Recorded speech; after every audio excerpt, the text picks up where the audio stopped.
안녕하세요. 출근길 3분 노동법 전경국 노무사입니다. 오늘은 H대기업의 생산 설비를 미국 공장에 세팅하기 위한 국내 준비 과정에서 미국으로 출장 가기 며칠 전 급격한 피로감을 호소하다 쓰러져 사망한 그 사건에 대해서 산재로 승인받은 그 과정을 설명드리는 시간을 가져보도록 하겠습니다. 먼저 사건 개요를 간략히 설명드리면 나이는 53세 남성으로 94년 H대기업에 입사한 후 생산 설비를 전담한 그룹장 역할을 수행하던 노동자입니다. 사망진단서의 사망 원인은 심실세동으로 확인되었고 해외 출장 가기 직전 주 금요일 퇴근 준비를 하는 후배 직원에게 쓰러진 모습이 발견되어 병원에 후송되었으나 최종 사망한 사건입니다. 주요 쟁점에 대해서 몇 가지 설명드려 보도록 하겠습니다. 최근 대기업의 경우 주 52시간 근로시간을 초과하지 않기 위한 다양한 시스템을 사용하고 있기 때문에 과로 인정 기준에 해당하는 52시간을 초과하는 것이 쉽지 않은 것이 현실입니다. 이러한 상황을 직감하고 사건 상담을 위해 서울에서 울산까지 내려가서 상담한 그 결과 몇 가지 사건의 쟁점을 체크할 수 있었는데 핵심적인 쟁점을 설명드리면 그 첫 번째, 해외 출장이 예정된 상황에서 출장 가기 직전 쓰러졌다는 사실입니다. 물론 해외 출장 후 출장지에서 발병한 경우 사건의 해결 방법은 조금 더 용이해질 수 있지만 출장 직전 쓰러진 상황은 어떻게 유리한 논리를 구성할지 상당히 고민해야 할 상황이었습니다. 두 번째, 코로나 상황으로 인한 다양한 업무 환경의 어려움을 찾아내야만 했습니다. 코로나는 산업 전반에 어려움을 안겨준 상황이었습니다. 하지만 이러한 상황을 어떻게 묘사해서 업무 부담을 주장할 것인지 그 찾는 것 또한 상당히 고민해야 할 사항이었습니다.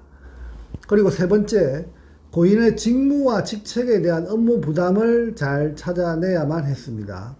일반적으로 과로사 산재 사건의 주요 부담 요인은 업무 부담 요인입니다. 따라서 업무 자체에 대한 분석을 위해서 직무와 직책에 따른 부담 상황을 잘 찾는 것이 무엇보다 중요합니다. 그리고 네 번째, 과로 인정 기준에 미달되는 근로시간을 어떻게 극복할 것인가, 이것이 가장 큰 숙제였습니다. 산술적으로 계산되는 과로 인정 기준의 근로시간, 이번 사건의 경우 발병 전 12주간 한 주당 평균 근로시간은 41시간 수준에 머물러 있었기 때문에 이를 어떻게 극복해서 해결했는지 그 자세한 내용은 후반부에서 설명드리도록 하겠습니다.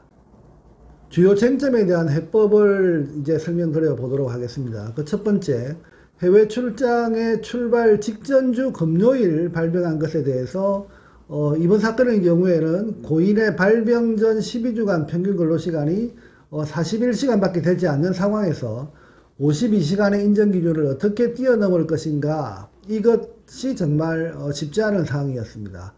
이런 상황에서 결국 고인의 업무 내용에 대한 집중적인 분석이 필요하다는 생각을 갖고 해외 출장을 가기 직전에 쓰러진 상황을 예의주시해야 할 필요성이 있다는 그 생각을 했습니다. 장기간 해외 출장을 위한 준비, 사실상 국내 업무를 정리해야 하는 업무적 부담과 해외 출장 가서 수행해야 할 업무 준비가 밀물과 썰물이 만나는 지점처럼 일이 중복될 수 있다는 점에 주목했습니다. 이러한 관점으로 동료 근로자 진술들을 종합하면 그 무렵 발생한 다양한 이슈 사항들이 밀물과 썰물 속에서 문득문득 드러나기 시작했습니다. 그리고 드러나는 그 사실관계를 정확히 추적하면서 업무량의 급격한 증가를 눈에 보이게 그렇게 조사할 수 있었습니다. 그리고 두 번째, 코로나 상황에 따른 업무 부담 요인을 어떻게 조사할 것인가, 이 부분에 대한 설명을 드리면 배나 비행기를 통해서 운송되는 자재를 수입해서 설비를 구축하는 업무 같은 경우에 코로나 상황에서 많은 일정상의 문제가 발생하고 있음을 확인할 수 있었습니다. 그리고 특히 우크라이나 전쟁으로 인한 물자 수송의 문제 또한 돌발적인 상황을 발생시켰고, 이러한 돌발적인 상황 때문에 외부 환경 요인에 따른 생산 설비 세팅을 수행해야 하는 고인에게는 상당한 업무적 부담 요인으로 작용하고 있었다, 이렇게 확인되고 있었습니다. 이러한 내용을 동료 근로자를 통한 탐문과 유족을 통한 문답, 그리고 각종 언론기사 자료 등을 통한 정리를 바탕으로 입체적으로 발병 전 3개월간의 그 이슈를 객관화시켜 나갈 수 있었습니다. 그리고 세 번째, 고인의 직책과 직무에 대한 분석을 철저하게 진행했습니다. 고인은 생산설비 담당 그룹장이었습니다. 그룹장은 사실상 10명이 넘는 팀원을 지휘감독하면서 프로젝트의 스케줄을 직접 검토를 하고 예산도 편성하는 등 업무 내용상 다양한 어려움을 직접 해결하고 설계해야만 하는 부담을 안고 있는 자리였습니다. 이러한 직무 자체에 대한 다양한 어려움은 서울에서 고인의 작업장인 울산까지 수차례 출장을 통해서 보다 입체적으로 잘 조사할 수 있었습니다. 그리고 마지막으로 네 번째, 과로 인정 기준에 미달하는 41시간을 어떻게 극복할 것인가, 이 부분이 가장 중요한 문제였습니다. 고인의 발병 전 12주간을 조사한 한 주 평균 근로시간은 41시간 수준이었습니다. 사실상 한 주당 52시간이 초과되어야 한다는 그 산정 기준에는 턱없이 모자라는 시간이었습니다. 하지만 12주간의 시간 데이터의 특징을 세부적으로 분석한 결과 주 5일 근무한 그 주는 50시간에 육박한 반면에 의외로 연초에 구정 연휴로 인한 휴가와 연차 휴가 사용 등으로 주 5일이 안 되는 날수가 있기 때문에 평균 근로시간이 급격히 떨어진 상황으로 그렇게 확인되었습니다. 이러한 상황에서 해외 출장 직전 급격한 업무량의 증가를 확인하면서 근로시간의 증가폭을 확인한 결과 발병 전 한 주간의 단기가로 상태, 다시 말해서 발병 전 한 주간의 그 근로시간이 그 이전 대비 30% 근로시간의 증가 폭을 확인할 수 있었습니다.